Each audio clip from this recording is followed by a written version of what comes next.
दोस्तों, धर्म शास्त्रों के अनुसार प्रकृति का ये नियम है कि जो महाशिवरात्रि होती है वो गंगा जल के हर एक बूंद की तरह पवित्र मानी गई है, शुभकारक मानी गई है। हमारे हिंदू परंपरा में शिवरात्रि का बहुत महत्व है और ये पर्व फाल्गुन मास के कृष्ण पक्ष की चतुर्दशी को मनाया जाता है। माना जाता है कि इस दिन प्रकाश के रूप में शिवजी प्रकट हुए थे। शिवजी का विवाह मां पार्वती के साथ इसी दिन हुआ था। शास्त्रों के अनुसार माना जाता है कि महाशिवरात्रि के दिन से ही सृष्टि का आरंभ हुआ था। गरुड़ पुराण, स्कंद पुराण, पद्म पुराण और अग्नि पुराण आदि में शिवरात्रि का वर्णन मिलता है। इस दिन अगर आप केवल पूजा पाठ भी करते हैं तो यकीन मानिए जीवन में सुखों की प्राप्ति होती है। इस दिन भगवान भोलेनाथ की साधना करने से धन धान्य और सुख सौभाग्य में अपार वृद्धि होती है। ये दिन भगवान भोलेनाथ को प्रसन्न करने का बहुत ही खास दिन माना जाता है। भगवान भोलेनाथ भोले भंडारी है। वे एक लोटा जल से भी प्रसन्न हो जाते हैं, मात्र एक बेलपत्र से भी अति प्रसन्न हो जाते हैं। लेकिन भगवान भोलेनाथ शीघ्र गुस्सा भी हो जाते हैं। जहां भगवान भोलेनाथ को कुछ चीजें प्रिय हैं तो वहीं कुछ चीजें अप्रिय भी है। कुछ चीजें ऐसी हैं जिनका भगवान भोलेनाथ की पूजा में अगर इस्तेमाल ना किया जाए तो भगवान भोलेनाथ का पूजन अधूरा रह जाता है। वहीं कुछ चीजें ऐसी भी होती हैं जो अगर अनजाने में आप भगवान भोलेनाथ को अर्पित कर देंगे तो उससे भगवान भोलेनाथ आपसे रुष्ट हो जाएंगे। इसलिए भगवान भोलेनाथ की पूजा करते समय कुछ बातों का विशेष ध्यान रखना चाहिए। आज के इस वीडियो में हम आपको बताएंगे कि महाशिवरात्रि के पावन पर्व पर क्या करें, क्या ना करें, कौन सी ऐसी वस्तुएं हैं जो भगवान भोलेनाथ को अति प्रिय है और कौन सी ऐसी वस्तुएं हैं जो भगवान भोलेनाथ को बिल्कुल भी प्रिय नहीं है और कौन सी वस्तुएं भगवान भोलेनाथ को भूल से भी अर्पित नहीं करनी चाहिए। आगे बढ़ने से पहले आपसे रिक्वेस्ट करते हैं कि वीडियो को लाइक जरूर करिएगा, दोस्तों को शेयर कर दीजिएगा और अगर आपने अभी तक चैनल को सब्सक्राइब नहीं किया है तो चैनल को सब्सक्राइब करके बेल आइकन जरूर दबाइएगा। सच्चे मन से, सच्चे हृदय से कमेंट बॉक्स में लिखना ना भूलें, हर हर महादेव, ओम नमः शिवाय। आप सभी को महाशिवरात्रि की हार्दिक शुभकामनाएं। आइए सबसे पहले जानते हैं कि महाशिवरात्रि के पावन पर्व पर क्या करना चाहिए जिससे भगवान भोलेनाथ और मां पार्वती का आशीर्वाद प्राप्त हो। महाशिवरात्रि के दिन भगवान भोलेनाथ की पूजा सफेद या लाल रंग के वस्त्र धारण करके ही करें।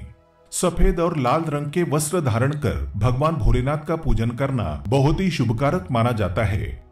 यदि संभव हो तो इस दिन पूजा में बिना सीले वस्त्र पहने। महाशिवरात्रि के पावन पर्व पर भगवान भोलेनाथ के शिवलिंग का पूजन अवश्य ही करें। शास्त्रों के अनुसार महाशिवरात्रि के दिन ही भगवान भोलेनाथ शिवलिंग के रूप में प्रकट हुए थे। इसलिए इस दिन शिवलिंग का पूजन करना सर्वश्रेष्ठ माना जाता है। शिवलिंग का पूजन करने से भगवान भोलेनाथ और मां पार्वती की असीम कृपा प्राप्त होती है। वैसे तो महाशिवरात्रि पर भगवान भोलेनाथ का पूजन रात्रि के चारों प्रहरों में किया जाता है, लेकिन भगवान भोलेनाथ का पूजन प्रदोष काल में भी अवश्य करना चाहिए। प्रदोष काल स्वयं भगवान भोलेनाथ का काल होता है। मान्यताओं के अनुसार प्रदोष काल के समय भगवान भोलेनाथ शिवलिंग में विराजमान रहते हैं। इसीलिए महाशिवरात्रि के पावन पर्व पर आप प्रदोष काल में भगवान भोलेनाथ का पूजन अवश्य ही करें। इस वर्ष की महाशिवरात्रि बहुत ही शुभ, वारियान और सर्वार्थ सिद्धि योग में मनाई जाएगी। बताते हैं महाशिवरात्रि और प्रदोष व्रत का शुभ मुहूर्त। प्रदोष व्रत की शुरुआत 17 फरवरी 2023 शुक्रवार को रात 11:36 पर होगी और इसका समापन 18 फरवरी 2023 दिन शनिवार को रात 8:02 पर होगा। उदया तिथि के अनुसार प्रदोष व्रत 18 फरवरी को रखा जाएगा। महाशिवरात्रि का मतलब है भगवान शिव का रात्रि के समय पूजन करना। इससे भगवान भोलेनाथ अति शीघ्र ही प्रसन्न हो जाएंगे और आपको मनचाहा वरदान देंगे। महाशिवरात्रि पर भगवान शिव के साथ माता पार्वती का पूजन भी अवश्य करें। ऐसा करने से आपको भगवान शिव के साथ माता पार्वती का भी आशीर्वाद प्राप्त होगा। महाशिवरात्रि के दिन भगवान भोलेनाथ के शिवलिंग पर बेलपत्र अवश्य ही अर्पित करें। बेलपत्र भगवान भोलेनाथ को अति प्रिय है। बेलपत्र के बिना भगवान भोलेनाथ का पूजन अधूरा माना जाता है। बेल के एक पत्ते को बेलपत्र नहीं माना जाता। एक डंडी में जो 3 पत्तियां जुड़ी होती हैं उन्हें बेलपत्र कहा जाता है। एक डंडी में 3 जुड़े हुए बेलपत्र ही शिवलिंग पर अर्पित करें और चंदन से उस पर ओम नमः शिवाय लिखकर उन्हें अर्पित करें। ऐसा करने से भगवान भोलेनाथ की कृपा प्राप्त होती है। महाशिवरात्रि के दिन भगवान शिव को पूजा में अक्षत अवश्य ही अर्पित करें। ऐसा करने से आपको भगवान शिव का आशीर्वाद प्राप्त होगा। इस दिन रात्रि में भगवान शिव का जागरण अवश्य करना चाहिए, जिससे आपको महाशिवरात्रि का पूर्ण फल प्राप्त हो सके। महाशिवरात्रि के दिन भगवान शिव की पूजा करने से पहले भगवान श्री गणेश, भगवान कार्तिकेय, नंदी जी और मां पार्वती का पूजन अवश्य ही करना चाहिए, नहीं तो आपको भगवान शिव की पूजा का फल प्राप्त नहीं होगा। इस दिन बैल को हरा चारा अवश्य ही खिलाना चाहिए, क्योंकि बैल को नंदी जी का रूप माना जाता है, जो भगवान शिव को अत्यधिक प्रिय है। दोस्तों, महाशिवरात्रि पर इन कार्यों को करने से भगवान भोलेनाथ की कृपा प्राप्त होती है। और क्या करें इसके अलावा? दोस्तों, शास्त्रों में यह भी वर्णित है कि महाशिवरात्रि के दिन क्या नहीं करना चाहिए, जिससे कि भोलेनाथ आपसे रुष्ट ना हो। तो आइए जानते हैं भगवान भोलेनाथ और मां पार्वती की कृपा प्राप्त करने के लिए महाशिवरात्रि के पावन पर्व पर क्या नहीं करना चाहिए। महाशिवरात्रि के दिन देर तक ना सोएं। सुबह सूर्योदय से पहले उठकर स्नान कर लें। ऐसा करना आपके लिए अत्यंत शुभकारक होगा। इस दिन भूलकर भी काले रंग के वस्त्र धारण ना करें। इस दिन काले रंग के वस्त्र धारण करना अशुभ माना जाता है। महाशिवरात्रि के दिन शिवलिंग पर चढ़ाई गई चीजों को बिल्कुल भी ग्रहण ना करें, क्योंकि शिवलिंग पर चढ़ाई गई चीजों को ग्रहण करना अशुभ माना जाता है। यदि आप शिवलिंग पर जल चढ़ा रहे हैं तो ध्यान रखें, शंख से जल बिल्कुल भी ना चढ़ाएं। भगवान को आप लोटे से जल अर्पित करें। शंख से भगवान भोलेनाथ का पूजन नहीं किया जाता। और लोटे से भी जल चढ़ाते समय इस बात का ध्यान रखें कि अगर आपने जल में दूध या फिर दही मिलाया है तो आप दूध और दही से भगवान का अभिषेक करते समय तांबे के लोटे का इस्तेमाल ना करें, क्योंकि तांबे के पात्र में दूध और दही से जहर बन जाता है। इसलिए दूध दही से भगवान भोलेनाथ का अभिषेक करने के लिए आप स्टील का या फिर पीतल के लोटे का या चांदी के लोटे का इस्तेमाल करें। इस दिन की गई पूजा का प्रतिफल 100 पूजाओं के समान होता है। महाशिवरात्रि के दिन भगवान शिव की पूजा में तुलसी का प्रयोग भूलकर भी ना करें, क्योंकि आप ऐसा करते हैं तो आपको पूजा का पुण्यफल प्राप्त नहीं होगा। भगवान श्री गणेश और भगवान शिव को तुलसी अर्पित नहीं की जाती। इससे कालसर्प दोष जैसे दोष लग जाते हैं। इस दिन भगवान शिव की पूजा में केतकी और चंपा के फूलों का प्रयोग नहीं करना चाहिए, क्योंकि भगवान शिव की पूजा में इनका प्रयोग करना वर्जित माना जाता है। भगवान शिव की पूजा में हल्दी और कुमकुम का प्रयोग बिल्कुल भी ना करें, क्योंकि भगवान शिव बैरागी हैं और हल्दी और कुमकुम शुभता के प्रतीक माने जाते हैं। भगवान शिव की जो मूर्ति शिव परिवार के रूप में है, जहां भगवान श्री गणेश, भगवान कार्तिकेय और मां पार्वती हैं, तो आप वहां पर भगवान शिव को हल्दी कुमकुम से तिलक कर सकते हैं। लेकिन भगवान शिव की जो शिवलिंग होती है वो भगवान शिव का बैरागी रूप है, तो वहां आप हल्दी कुमकुम ना लगाएं। महाशिवरात्रि के दिन भूलकर भी घर में कलह नहीं करना चाहिए और ना ही किसी को अपशब्द बोलना चाहिए। यदि आप ऐसा करते हैं तो आपको भगवान शिव का आशीर्वाद प्राप्त नहीं होगा।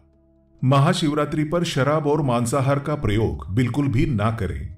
यदि आप ऐसा करते हैं तो आपको भगवान शिव और मां पार्वती के क्रोध का सामना करना पड़ सकता है। आपको इस दिन किसी पशु पक्षी को सताना नहीं चाहिए, ना ही उन्हें मारना चाहिए, नहीं तो आपके सभी पुण्यफल नष्ट हो जाएंगे। महाशिवरात्रि के दिन महिलाओं और कन्याओं को शिवलिंग का स्पर्श नहीं करना चाहिए। आप दूध, दही या जल से शिवलिंग का अभिषेक कर सकते हैं, बेलपत्र भी चढ़ा सकते हैं, पूजन भी कर सकते हैं, लेकिन शिवलिंग का स्पर्श ना करें। शिवलिंग पर आप जब जल चढ़ाते हैं तो वो जल आपके पैरों में नहीं आना चाहिए, क्योंकि उसे हम जलहारी कहते हैं। शिवलिंग पर बहते हुए जल को हमेशा अपने मस्तक पर स्थान देना चाहिए। उसका छींटा अपने बच्चों के ऊपर मारना चाहिए। इससे शरीर में शीतलता आती है और शरीर नजर दोष और कई पीड़ाओं से मुक्त हो जाता है। मन को शीघ्र ही शांति मिलती है। शिवलिंग की सदैव आधी परिक्रमा ही करनी चाहिए। इस बात का विशेष ध्यान रखें। दोस्तों, महाशिवरात्रि के पावन पर्व पर भगवान भोलेनाथ और मां पार्वती की कृपा प्राप्त करने के लिए इन सभी बातों का विशेष ध्यान रखें, जिससे आपको व्रत और पूजा का पूर्ण फल प्राप्त हो और भगवान शिव और मां पार्वती की आपको कृपा मिल सके। बहुत सारी चीजें इस दिन के व्रत में ऐसी होती हैं जो आपको नहीं खानी चाहिए, और एक चीज ऐसी है जो महाशिवरात्रि के दिन जरूर खानी चाहिए ताकि आपको इस व्रत का संपूर्ण फल मिले। महाशिवरात्रि के दिन बहुत सारे लोग व्रत रखते हैं, एक वेला उपवास रखकर एक वेला सात्विक अन्न ग्रहण करते हैं। महाशिवरात्रि का व्रत अगर आप रखते हैं तो ध्यान रखें शरीर में पानी की कमी ना हो। इसके लिए अनार या संतरे के जूस का सेवन कर सकते हैं, लेकिन ईख का यानी कि गन्ने का जूस मत पीजिएगा। महाशिवरात्रि के दिन फलाहार में सेब, संतरा, पपीता, केला, खीरा वगैरह खा सकते हैं। इस दिन नमक नहीं खाना चाहिए।